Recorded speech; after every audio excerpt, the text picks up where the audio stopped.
Então, Deuteronômio 12, ele fala assim, no versículo 2, totalmente destruireis todos os lugares onde as nações que possuireis serviram os seus deuses, sobre as altas montanhas e sobre os outeiros e debaixo de toda árvore frondosa. Derrubareis os seus altares, quebrareis as suas estátuas e os seus bosques, queimareis a fogo e destruireis as imagens esculpidas dos seus deuses e apagareis o seu nome daquele lugar.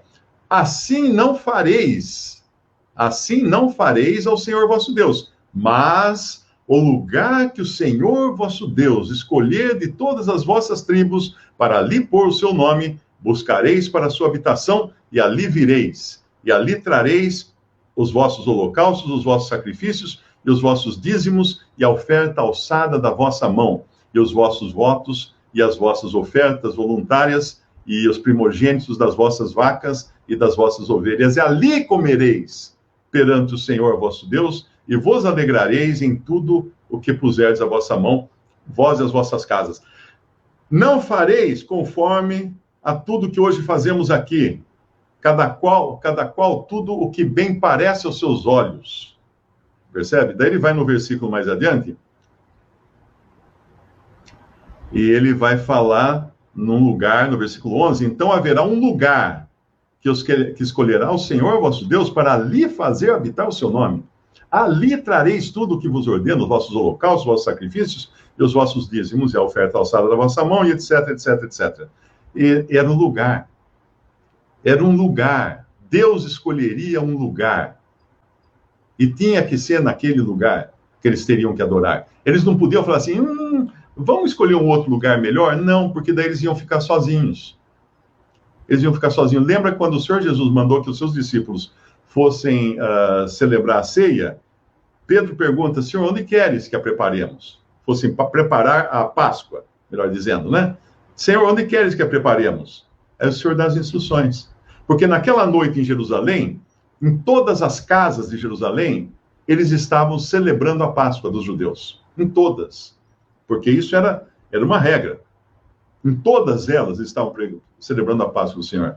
Mas tinha uma só que contava com a presença do Senhor no meio. Qual era? Aquela que o Senhor indicou o endereço para os seus discípulos.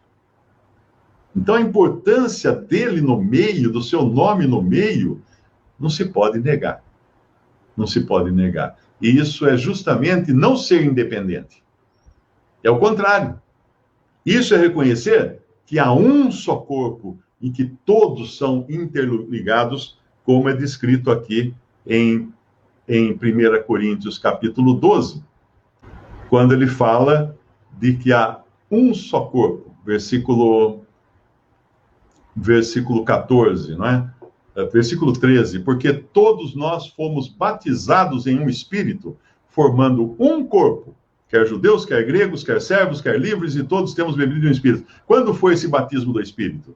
Não é esse que os pentecostais falam. Isso aí não existe, esse batismo do Espírito, que é ensinado entre os pentecostais. O que existe quando uma pessoa se converte a Cristo, ela é selada com o Espírito Santo, não é batizada. O batismo que Paulo fala, fomos todos batizados, todos nós batizados, inclusive Paulo está falando de si mesmo. E que batismo é esse? É aquele que aconteceu quando o Espírito Santo formou um corpo no dia de Pentecostes, em Atos 2. Ali ele uniu judeus e gregos, servos e livres, em um só corpo. E qualquer um que queira dividir isso, está perdendo seu tempo, porque o corpo de Cristo é indivisível. E qualquer um que quiser manter a unidade do corpo, está perdendo seu tempo também. Porque o corpo de Cristo, quem mantém a unidade é o próprio Senhor, o dono do corpo, a cabeça do corpo, que mantém a unidade do corpo.